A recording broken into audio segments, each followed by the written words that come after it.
सेनानियों के इतिहास लेखन में देश के प्रयासों को पूरा करेंगे। आज़ादी के आंदोलन में और उसके बाद हमारे समाज में जो उपलब्धियां रही है उन्हें दुनिया के सामने प्रखरता से लाएंगे।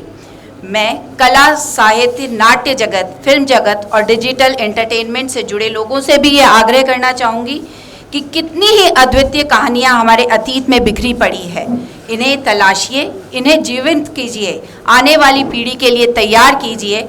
अतीत से सीखकर भविष्य के निर्माण की जिम्मेदारी अब हमारे युवाओं को ही उठानी है। साइंस हो, टेक्नोलॉजी हो, मेडिकल हो, पॉलिटिक्स हो, आर्ट या कल्चर हो, आप जिस भी फील्ड में जाएं, अपने अतीत को ज़रूर पहचानें, अपनी फील्ड को, अपने आज को अपना कल बनाएं। आप हमारे बीच में मौजूद हैं यशवंत जी व्यास साहब, जो मीडिया जगत से हैं। उनको मंच पे बुलाऊं उससे पहले मैं उनका संक्षिप्त परिचय देना चाहूँगी। यशवंत व्यास लेखक, पत्रकार, सलाहकार और स्तंभकार हैं, जिन्हें प्रिंट और संबंधित मीडिया में 30 से अधिक वर्षों का अनुभव है। अपने प्रयोगात्मक दृष्टिकोण के लिए जाने जाते हैं। कई प्रतिष्ठित समाचार समूह से जुड़े रहे हैं। एक संपादक के रूप में वह 90 और 3 प्रतिष्ठित राष्ट्रीय समाचार पत्रों में एक संक्षिप्त समय के लिए एक भारतीय बहुभाषी पोर्टल समूह का नेतृत्व कर रहे थे। प्रिंट में नियमित कॉलम के अलावा यशवंत व्यास ने 10 से अधिक पुस्तकें, लिखित लिपियां, अनुवादित और संपादित रचनाएं प्रकाशित की है। उन्होंने स्थानीय भाषा के प्रेस के स्ट्रिंगरों को प्रशिक्षित करने के लिए न्यूरॉन्स की अवधारणा की है। स्थानीय प्रेस के बदलते चेहरे पर शोध के लिए उन्हें राष्ट्रीय पत्रकारिता की फेलोशिप से सम्मानित किया गया है। तालियों के द्वारा उनका स्वागत करें। उन्हें उपन्यासों और चिंताघर कॉमरेड गोडसे के लिए सम्मानित किया गया है। उन्होंने अंतर्राष्ट्रीय दर्शकों के लिए एक अद्वितीय वेलनेस जनरल आयुर्वेद सूत्र का शुभारंभ किया है। वह सह संपादक और माननीय हैं। अंतरा इन्फो मीडिया के प्रधान संपादक, एक उद्यम जो बहुविषयक मीडिया पहलों से अधिक अच्छे के लिए समर्पित है। Antara grass root journalist, the Friday Post, studio Vice Inc, R4 research और कई अन्य प्रयोग भी इनके खाते में दर्ज हैं। उनका सबसे प्रतिष्ठित मीडिया समूह में से एक है अमर उजाला, जो अमर उजाला के साथ एक विशेष जुड़ाव है आपका, जिसके उत्तर भारत में 20 संस्करण हैं, जो एक विशाल प्रसार के साथ है। अमर उजाला के समूह सलाहकार के रूप में अखबार के संपादकीय संचालन और नई परियोजना से जुड़े हुए हैं। जीवन और आस्था, पत्रकारिता और साहित्य, विचार और निर्माण, नया और पारंपरिक, समकालीन डिजाइन और नए युग का उत्पादन, उनसे जुड़े हुए कई कीवर्ड्स हैं। इसी के साथ मैं आमंत्रित करना चाहूँगी श्रीमान यशवंत जी साहब। उनकी वजह से आप कहीं पे भी आपको जाना पड़ता है। मतलब ये कहें कि चलिए वहाँ जाके चाय पीना, तो आपको आना पड़ेगा। अभी अकादमी में बुलाए तो भी आना पड़ेगा, क्योंकि ये आदमी ऐसे हैं जहाँ खड़े होते हैं वहाँ चीज़ें बन जाती हैं।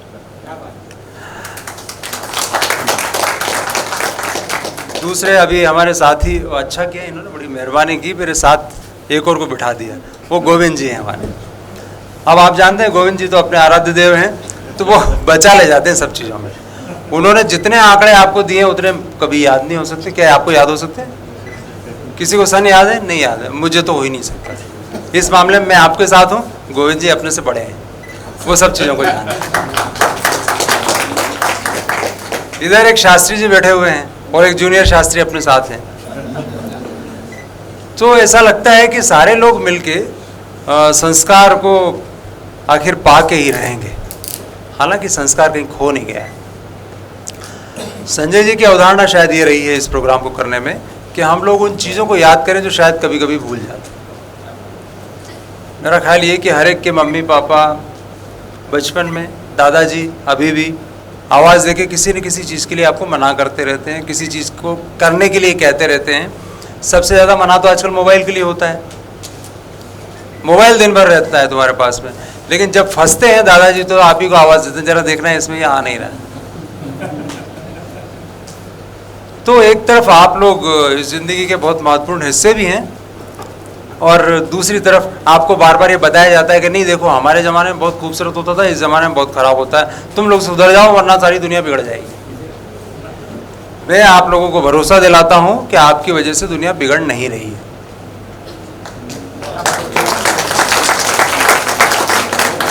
आप लोगों की वजह से दुनिया बन रही है, बल्कि आगे बढ़ रही है। कुछ चीज़ें किसी को याद रहती, किसी को नहीं रहती। किसी को किसी से प्यार होता है, किसी को नहीं होता है। कोई आदमी बार बार एक ही तरह का सपना देखता है, कोई आदमी लगातार दूसरे सपने देखता रहता है। लेकिन हर आदमी जो अपने तरीके के सपने देखता है वो उसके खुद के होते हैं। एक भी आदमी दूसरे आदमी की तरह नहीं होता, सब लोग अद्वितीय हैं। एक धूप आप दो बराबर, आप दो एक सरी के बीज लेके आइए, एक सरी के गमले लाइए, एक सरी का पानी दीजिए, एक सरी के धूप में रखिए और इतने ही दिन बाद देखिए तो एक के अंदर 2 पत्ते आए होते हैं, किसी में 3 आए होते हैं। कभी कभी तो ऐसा होता है कि पत्ते एक जैसे बढ़ते हैं, लेकिन किसी में फूल खिल जाता है, किसी में फूल आता ही नहीं। फिर आप कहते हैं बीज की कुछ गड़बड़ होगी, अचानक ये कहते हैं और अगले सोमवार देखते हैं कि उसमें भी फूल आ गया। तब क्या कहेंगे? क्योंकि हम लोग अपनी इच्छाओं पे नहीं चलते, हम लोग चलते हैं दूसरों की धारणाओं में। जो हमें दिया जाता है उसके आधार पे हम तय करते हैं। आपको फिजिक्स, केमिस्ट्री, मैथ्स करने को कहा गया और पापा ने कहा कि सारे अच्छे लोग इन दिनों इंजीनियरिंग कर रहे हैं, तुमको इंजीनियरिंग करना चाहिए वरना तुम्हारी ज़िंदगी खराब हो जाएगी। जब आप जलेबी बनते हुए देखते थे 4वीं 5वीं में, तो आपको लगता होगा यार ये बनाता कितना जादूगरी है बिल्कुल ना इस चीज़ में, बनाने में क्या मज़ा है। जरा अपने को बनाना है, किसी ने घेवर बना के देखें कभी? घेवर बनाने की पद्धति को किसी ने आधे घंटे तक देखा है लगातार कि कैसे उसमें डालते हैं, कैसे नहीं, जाली कहाँ से आ जाती है पता नहीं चलता ना। वो चमत्कार है। लेकिन हम सोचते हैं हलवाई कर रहे हो तो ठीक है। आप किसी से पूछते हो कि देखो यार इतनी बड़ी चीज़ है, बोले कुछ नहीं घेवर बना रहा है, वो ठीक है। तुम तो इंजीनियर बनो यार।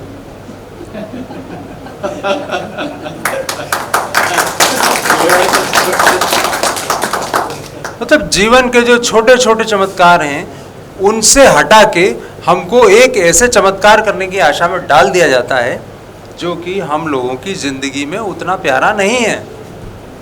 बहुत सारे बच्चे हैं ना, मैं भी शामिल हूँ उसमें, क्योंकि उस वक्त हम लोग फर्स्ट आते थे, मेरिट में आते थे, गोल्ड मेडल मिलता था। तो हम लोग चूँकि गोल्ड मेडलिस्ट थे और उस दौरान ये था कि अगर आप गोल्ड मेडलिस्ट हैं तो 2 ही चीज़ें कर सकते हैं, या तो आप डॉक्टर बनेंगे या आप इंजीनियर बनेंगे, तीसरी कोई चीज़ नहीं बन सकती। अब आपको लगता है यार इंजीनियर बनने के लिए मैथ्स लेना पड़ेगी 9th में, उसको छोड़ दो। अपन इससे अच्छा है कि बायोलॉजी पढ़ते हैं जिसमें कम से कम पत्तियों के पास रहेंगे। अब डॉक्टर बनना है, आप चाहते हैं कि आप आर्ट्स लें, आर्ट्स में सबसे सुंदर कविता पढ़ें, सबसे अच्छी लाइनें लिखें, उसमें गोल्ड मेडल लाएं। लेकिन नहीं, बोले उससे होता है क्या, अभी ये तो सबसे 3rd क्लास बच्चे लाते हैं। आर्ट्स वो लेते हैं जिनका सबसे कम नंबर आते हैं। जिंदगी नंबरों से ऊपर कभी नहीं गई थी। और ये दिलचस्प बात है कि 2000 के बाद, ख़ासतौर से 90s के बाद, 1995 के बाद, आंकड़े इनको ज़्यादा याद है, मैं गलत हूँ तो ये सुधार देंगे। उसके बाद धीरे धीरे ये हुआ कि बच्चों को उनकी इच्छाओं के बारे में भी पता लगने लगा और वो बार बार इंस्टिगेट करने लगे। तो आपको मैं एक दिलचस्प आंकड़ा बताता हूँ। एंटरटेनमेंट इकोनॉमी कभी सुना है किसी ने नाम? नहीं सुना होगा, तो सुना हो तो बहुत अच्छी बात है, नहीं सुना हो तो कोई ज़रूरी नहीं है। हर चीज़ दुनिया में सबको जानना ज़रूरी नहीं है, जो नहीं पता है वो पता कर लेते। हिंदी में कहेंगे इसको मनोरंजन का अर्थशास्त्र। यानी मनोरंजन से जो कमाई होती है वो कैसे आपकी इमोशंस, आपकी भावनाओं के साथ और आपकी इच्छाओं के साथ खेल करके की जाती है, ये एक उसका अर्थशास्त्र है पूरा। और 90s के बाद में जो इकोनॉमी है वो बेसिकली एंटरटेनमेंट इकोनॉमी। वो इकोनॉमी वो नहीं है जिसको कि आप समझते थे। तो ये हमारे साथी जो हैं कब से मुझे पहले भी शूट करते रहे, अभी देख के कह रहे हैं सर आप इधर देखिए ज़रा तो हमारा फ़ायदा होगा। तो एंटरटेनमेंट इकोनॉमी में मैं आपको उसका एक छोटा सा उदाहरण हम लोग उठाते हैं जो पुराना उदाहरण है, अभी आप लोग वो काम में नहीं लेते। किसी ज़माने में 36 रोल आते थे फोटोग्राफी के, एक 36 उसमें से फ़ोटो खींचे जा सकते थे। एक रोल आता था जो अपने कैमरे में डालना होता था, उसमें एक बार में आप 36 फ़ोटो खींच सकते थे। पहले तो 16 की आती थी, बाद में 36 की हो गई, यानी 90s के आसपास 36 की थी। तो कोडक की कोई अगर 36 की रोल है, जापान में खास तो, अब ये उदाहरण मूल रूप से चीन का है, और ये कोडक कंपनी द्वारा किया गया सर्वे है जो मैं आपको बता रहा हूँ, और जो एंटरटेनमेंट इकोनॉमी के लिए किया गया था उस वक्त। अगर चीनी परिवारों में, खासतौर से एशियन परिवारों में ही मान लीजिए, लेकिन चीन में ये है कि घर में कोई भी आदमी होता है तो उसकी ज़िंदगी में जो जो छोटे छोटे पल होते हैं उनको एक न एक, चाहे गरीब आदमी हो चाहे अमीर आदमी हो, वो उसका एक फ़ोटो रखता है। बच्चा हुआ एक फ़ोटोग्राफ लिया, चलना सीखा फिर फ़ोटोग्राफ लिया, बड़ा हुआ फिर एक फ़ोटोग्राफ लिया, मतलब ज़िंदगी के क्षणों को कहीं ना कहीं आप रिकॉर्ड करके रखते हैं। तो वो फ़ोटो लेने की उनमें परंपरा है। गरीब से गरीब आदमी भी साल में एक रोल 36 का ख़त्म कर देता हूँ। थोड़ा ज़्यादा एक्टिविटीज़ जिसकी लाइफ में होती है वो 72 करता होगा। सर्वे ये करता है कि अगर मान लो मैं चाइना में एक डिज्नी पार्क खोल देता हूँ तो क्या होगा। चाइना की कुल आबादी इतनी है, वहाँ पे इतने डिज्नी पार्क लगाए जाते हैं, इतने लोग आते हैं, तो उन लोगों के जीवन में क्या बदलेगा। ये सर्वे डिज्नी पार्क वाला नहीं कर रहा है, कोडक वाला कर रहा है। ध्यान रखिए आप, एंटरटेनमेंट इकोनॉमी कहाँ से चल रही है। जब एक डिज्नीलैंड या कोई इसी किस्म का पार्क खुलता है तो एक बच्चा एक परिवार में से साल में एक बार तो जिद करता है कि मैं उसमें जाऊं। साल में एक बार कह रहा हूं मैं, एक बच्चा साल में एक बार वहां जाना चाहता है, वहां के झूलों पे झूलना चाहता है, वहां का टिकट लेना चाहता है, और वो अपना अकेला कभी नहीं जाएगा, या तो स्कूल के ग्रुप के साथ जाएगा या परिवार के ग्रुप के साथ जाएगा। यानी एक बच्चा अपने साथ 5 को तो कम से कम ले जाता है, मिनिमम 5 का ग्रुप है। वहां जाते हैं, उनके लिए टिकट खरीदते हैं। बच्चा जब अंदर जाता है तो अंदर 56 टाइप्स ऑफ ब्रांड्स के साथ वो इंटरेक्ट करता है, जिसमें आइसक्रीम से लगा के गुब्बारे तक शामिल। उन सब की बिक्री का अंदाज लगाइए आप। एक बच्चा कितने गुब्बारे फोड़ेगा, एक बच्चा कौन से आइसक्रीम खाएगा, एक बच्चा कौन से टी शर्ट खरीदेगा, एक बच्चा डिज्नी के कौन से पात्र। आप अंदर जाते हैं ना तो आपको डिज्नी का एक कैरेक्टर हाथ मिलाता हुआ मिलता है, वो उस तरह के कपड़े पहने हुए रहता है, वो हाथ मिलाएगा आपसे, तो वो भी एक ब्रांड है। उसके मर्चेंडाइज बनते हैं, आपको टी शर्ट मिलता है, उसकी गोलियां मिलती है, उसके ताश मिलते हैं, ये सारी चीज़ें मिलती हैं। तो 56 टाइप्स ऑफ ब्रांड्स के साथ में वो इंटरेक्ट करता है। एक फ़ोटो बढ़ाने के लिए उसने 56 ब्रांड के साथ आपको शामिल किया। क्या बात। आप फिसल पट्टी पे झूल नीचे आते हैं, फिर आप एक फ़ोटो खींचेंगे। आप एक राइफल चलाते हैं, फिर आप एक फ़ोटो खींचेंगे। फिर बच्चे सब मिलके कूदेंगे और एक साथ झूले में जाएंगे, फिर एक फ़ोटो खींचेंगे। कोडक की कितनी, मिनिमम एक परिवार, 5 लोगों का परिवार जा रहा है, ग्रुप फ़ोटो भी खींचेगा, कम से कम खर्चा करेगा तो भी 10 फ़ोटो लेगा। वो नहीं लेगा तो वहाँ जो फोटोग्राफर घूमता हुआ होगा उसको पैसे देगा। इस तरह से अगर एक साल में ये होता है तो एक पार्क साल में कुल कितने कोडक की रोल कंज्यूम कर सकता है। जो भी एक कर रहा था वो 70 करेगा। उस देश की आबादी कितने करोड़ है, उतने करोड़ में मल्टीप्लाई करेंगे, 3 प्लांट लगते हैं कोडक के। उसका खर्च, उसकी इकोनॉमी, उसका रेवेन्यू आप सोच के रखिए। ये सिर्फ मैंने आपको एक उदाहरण बताया। आपकी ज़िंदगी में जो कुछ होता है वो बाजार से होता है। बाजार ऐसा नहीं है कि पहली बार आया ज़िंदगी में, बाजार को गाली देने की ज़रूरत नहीं है, क्योंकि माचिस की तीली भी वहीं से मिलती है। और जो सबसे प्रिमिटिव बाजार था वहाँ पे हम लोग नमक देते थे उनको और आग खरीदते थे। आदिवासी बाज़ारों में जाते हैं आप, उनको नमक की ज़रूरत होती है, नमक के बदले वो अपने की फसल दे जाते हैं। कभी गए हो कोई किसी आदिवासी इलाके में, तो पारिक जी तो खैर घूमते रहते हैं और जाला जी और शास्त्री जी सब घूमते रहते हैं, सबको पता होगा। बाजार सबकी ज़िंदगी में है, बाजार का मतलब सिर्फ लेन देन होता है, लेकिन प्रॉफिटेरिंग जिसे कहते हैं, मुनाफाखोरी, वो बिल्कुल दूसरी चीज़ है। वो अर्थव्यवस्था के विरुद्ध, अर्थव्यवस्था के नाम पर, अर्थव्यवस्था के अंतर्गत बनाई गई चीज़ है। मैं आपको कुछ देता हूँ, उसमें मेरा श्रम लगता है, मैं आपके लिए तैयारी करके लाया हूँ, उसके बदले में आप मुझे एक्सचेंज में कुछ देंगे, इसलिए मेरा हिस्सा बनता है। मैं उससे अपना जीवन चलाता हूँ। एक साड़ी मैं बनाता हूँ, वो साड़ी बना के मैं आप तक नहीं पहुँच सकता बनारस से, जो पहुँचाएगा उसके बीच का श्रम है। तो इसलिए 600 रुपये की साड़ी 850 की साड़ी में वो बेचता है तो 250 रुपये उसके श्रम का हिस्सा है। लेकिन अगर एक विज्ञापन के जरिए वो 6000 की साड़ी बन जाती है, जो कि एक अंतिम आदमी जिसने बनाया था उसके बाद 600 रुपये की थी, तो ऐसा कैसे होता है? 100% ये बाजार की इकोनॉमिक है।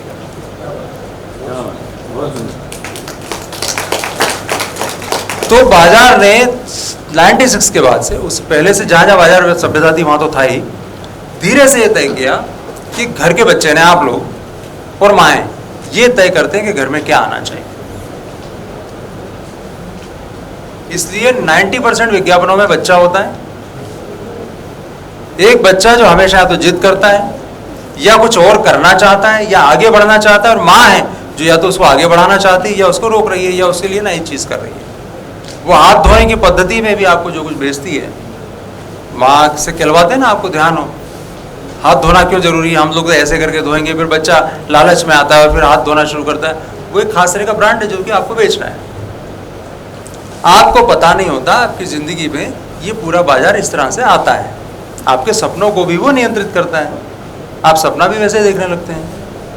लेकिन क्या आप लोगों ने पिनोकियो फिल्म देखी? किसी ने पिनोकियो फिल्म देखी? कैरेक्टर का नाम तो सबको याद होगा मेरे ख्याल से, नहीं? एक कैरेक्टर था ना जिसकी मूल कहानी में ये थी कि वो झूठ बोलता है तो उसकी नाक बढ़ती जाती है आगे, याद है कुछ? मतलब मैं बच्चों की बात कर रहा हूँ फिर भी आप लोग हाँ नहीं कर रहे हो, कैसे चलेगा? तो सब लोग अपने को बाहर कर देंगे। तो पिनोकियो इटली की एक कहानी है, बेसिकली लोक कथा है। उस लोक कथा के अलग अलग रूप बाजार में प्रचलित है। 2019 में एक फिल्म पिनोकियो आई थी जो इटालियन लैंग्वेज की है। उसको भी कभी अभी शायद मेरे ख्याल से एंड प्रीव्यू वगैरह पे चल भी रही होगी, मतलब इन दिनों वर्ल्ड सिनेमा में कहीं ना कहीं पे चल रही होगी, आप देख सकते हैं। उस फिल्म को देखोगे तो थोड़ी देर बाद आप उदास हो जाओगे, लेकिन आपको बहुत खुशी होगी। वो आपको ऐसे बताती है, देखो उसका अर्थ समझने की जरूरत है कि इमोशंस क्या चीज़ होती है। वो एक पपेट की कहानी है, एक जो कठपुतलियाँ बनाता है, वो काट के और एक अपना पपेट तैयार करता है, वो बोलता है बाबू अपने बनाने वाले के सामने, वो जिंदा हो जाता है। अब उस बच्चे की इच्छा ये है कि वो सचमुच का बच्चा बन जाए, जैसे आप लोग हैं वैसा वो बनना चाहता है। वो उन लोगों के बीच जाता है, उसकी पूरी यात्रा चलती है, वो कैसे कैसे लोगों के बीच में आता है, कैसे अंत में होता है, अंत में वो एक बच्चा बन जाता है। आकांक्षाएं कितनी सीमित है, लोग उसको धोखा देना चाहते हैं, वो सरल होना चाहता है। वो जो 3 चीजें झूठ बोलता है उसकी नाक आगे बढ़ जाती है। जिंदगी में बहुत छोटी छोटी चीजें ही आपको सबसे बड़ा बनाती हैं, लेकिन मुश्किल ये है कि हमें सारे बड़े लोग बड़ी बड़ी चीज़ों की तरफ जाने के लिए कहते हैं, छोटी चीज़ पे कोई बात ही नहीं करते। आपसे किसी ने पूछा घर पे कि आज दिन भर घूमे, तो सबसे पहले पूछते हैं दिन भर तो मोबाइल में घूमते रहे होंगे, उसके साथ गए होंगे। कितने लोगों के यहाँ फेसबुक अकाउंट है? हाथ खड़ा कर सकते हैं? Very good. Instagram account? More than Facebook. Twitter account? किसी ने वीडियो बनाया टिकटॉक पे? कभी टकाटक पे बनाया? आपने बनाया। मैक्स टकाटक पे बनाया किसी ने? जोश पे बनाया? मोज पे बनाया? नहीं बनाया। किसी ने पर्सनल वीडियो शूटिंग की घर पे, परिवारों के लिए की, अच्छा वीडियो बनाया? अब बताइए, कुल मिला के 8-10% लोग निकले जिन्होंने हाथ खड़े किए।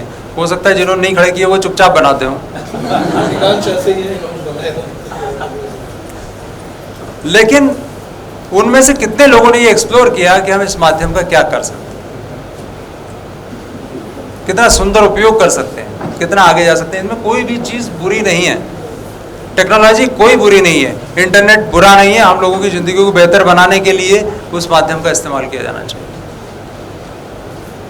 तो मैं आपसे बहुत लंबी बात इसलिए नहीं कर सकता क्योंकि गोविंद जी ने पहले बार बार कहा है कि यशवंत जी को टाइम देना है। तब मैं गोविंद जी को टाइम दे सकता हूँ, मेरे बाद वालों को भी टाइम दे सकता हूँ। हो सकता है शास्त्री जी कुछ बोल रहे हो और झाला साहब, असल में तो मुझसे बेहतर झाला साहब बोल सकते हैं यहाँ पे, वो मंच के आदमी भी।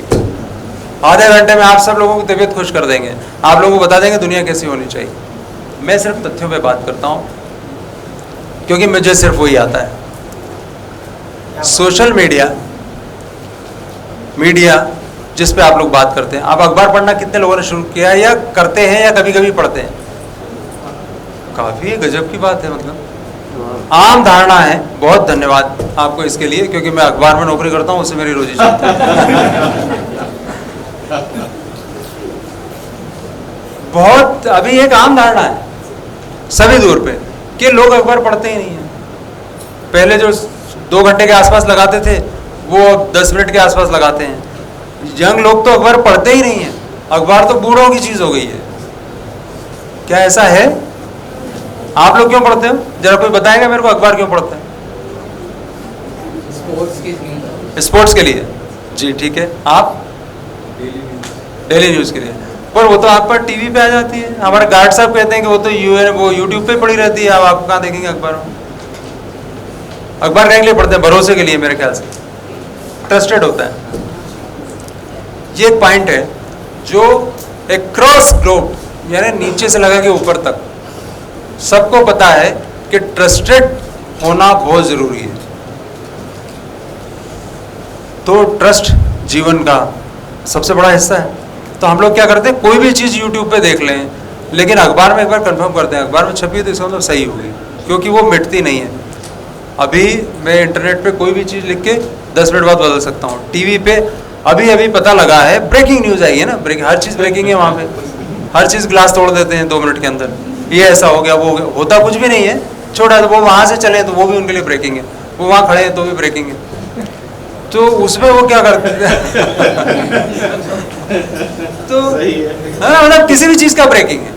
तो आपको ब्रेकिंग के दौरान क्या पहले कहेंगे, अभी हमारे संवाददाता ने बताया है कि जीप गिरी है, वहां पर गड्ढे में गिरी है, और हमारा अपडेट ले रहा है साथ ही आपको पता नहीं जीप गिरी कि नहीं गिरी। थोड़ी देर बाद में वो फिर ब्रेकिंग करते हैं, उससे बड़ी खबर निकल कर आ रही है। बड़ी खबर, व्हाट इज बड़ी खबर? एवरीथिंग इज बड़ी खबर, हर चीज बड़ी खबर है, बड़ा बयान, बड़ी खबर। तो उसके बाद बड़ी खबर निकल के आ रही है कि वो जीप जो गिरी थी वो जीप नहीं थी, दरअसल कार थी। हमारे संवाददाता वहां तक पहुंच चुके हैं, वो ये लाइन भी बोलते हैं वहां तक पहुंच चुके हैं, and he has confirmed it. और फिर नीचे लिखा हुआ आने लगा, वो कार का एक विजुअल होगा जिसपे लिखा होगा exclusive exclusive exclusive exclusive exclusive, बार बार उसी कार का फोटो। और वो हमारे बीकानेर के किसी स्ट्रंगर ने दिया होगा बेचारे, वहीं से निकाल के, लेकिन उनका संवाददाता है, ठीक है। वो एक्सक्लूसिव चलता रहेगा। पहले वो बता चुके, अभी पता लगा 5 मरे हैं, थोड़ी देर बाद उनको पता लगा मरे तो दे ही नहीं, उसमें एक ड्राइवर था। तो उन्होंने कहा नहीं अभी हमारे संवाददाता ने करेक्ट किया कि 5 नहीं 4 मरे हैं। फिर नीचे वो 4 चलाता रहता है। थोड़ी देर बाद 0 भी मर सकते हैं, 40 भी हो सकते हैं, क्योंकि उस पर मिटाने की सुविधा है। हर बार मिटाता है, हर बार नया लिखता है। तो तुम्हारी जिंदगी पेंसिल से लिखी हुई वो चीज नहीं होनी चाहिए जिसको कि तुम चाहे जब रबर से मिटा दे। वाह क्या बात है, वाह। जो लिखना है सोच के लिखना है, जो करना है वो सोच के करना है, और उसका असर इतना स्थायी होना चाहिए कि बरसों बाद भी उस लिखे को कोई उठाए, उस करे को कोई देखे तो याद करेगी ये इसी ने लिखा था, ये इसी ने किया था, और ये वही लड़का है। तो मैं सोचता हूँ संस्कार इससे बड़ी कोई चीज़ नहीं। यही संस्कार है जो आपको अपने बीच पालना चाहिए। बाकी तो पोथियाँ हैं, सुबह उठो, ब्रश ऐसे करो, भगवान का नाम लो, कपड़े ऐसे पहनो, ये सब एक मैनुअल है, ये लाइफ का मैनुअल है, इसको संस्कार नहीं कहते, ये मैनुअल है जो अच्छा आदमी होने के लिए सहज ढंग से सब लोगों को करना चाहिए। ये इंडिविजुअल के लिए नहीं बनाया गया, ये सोसाइटी के लिए बनाया गया कि सब लोगों को ऐसा होना चाहिए, आदर्श स्थिति है। लेकिन आपको क्या होना चाहिए? आपको वो होना चाहिए जो आपको होना है, यही संस्कार है, इससे बड़ा और कोई संस्कार नहीं। बहुत बहुत शुक्रिया, आप लोगों ने मेरे को इतनी देर सुना, ये बड़ी बात है, बहुत शुक्रिया। इस किशोर वर्ग के सामने रख दी।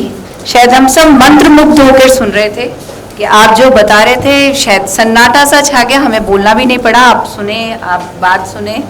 बहुत बढ़िया, जोरदार तालियों के साथ हमारे बीच में पधारे हमारे अतिथियों का हम स्वागत करते हैं और आभार व्यक्त करते हैं।